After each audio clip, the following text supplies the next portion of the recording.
मनपाच्या मुख्य अग्निशमन अधिकाऱ्यावर प्राणघातक हल्ला, छातीत चाकू खुपसला, प्रकृती चिंताजनक.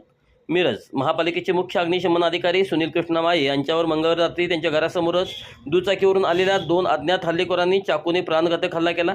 या हल्ल्यात चाकू थेट त्यांच्या छातीत खुपसला गेला असून त्यांची प्रकृती अत्यवस्थ असल्याची माहिती आहे. घटनेनंतर हल्लेखोरांनी घटनास्थळावरून पलायन केले. ही घटना मंगळवारी रात्री 8:30च्या सुमारास मिरज येथील कलानगर परिसरात घडली. सुनील माई हे आपल्या कुटुंबासह याच परिसरात वास्तव्यात आहेत. हल्ल्याचे नेमके कारण अद्याप स्पष्ट झालेले नसून पोलिसांकडून तपास सुरू आहे. घटनेची माहिती मिळताच महापालिका आयुक्त सत्यजित गांधी, उपायुक्त स्मृती पाटील, उपायुक्त अश्विनी पाटील, उपविभागीय पोलीस अधिकारी प्रनिल गिल्डा, पोलीस निरीक्षक सुधीर भालेराव, अरुण सुगावकर यांच्यासह वरिष्ठ अधिकारी आणि पोलीस पथकाने तातडीने रुग्णालयात धाव घेतली. विशेष म्हणजे 3 महिन्यापूर्वी सुनील माई यांच्यावर अज्ञात व्यक्तीने काठीने हल्ला केला होता.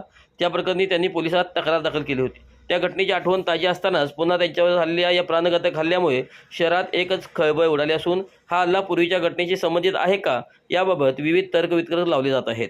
पोलिसांकडून परिसरातील CCTV फुटेज तपासण्याचे काम सुरू असून हल्लेखोरांचा शोध घेण्यासाठी विशेष पथके तैनात करण्यात आली आहेत.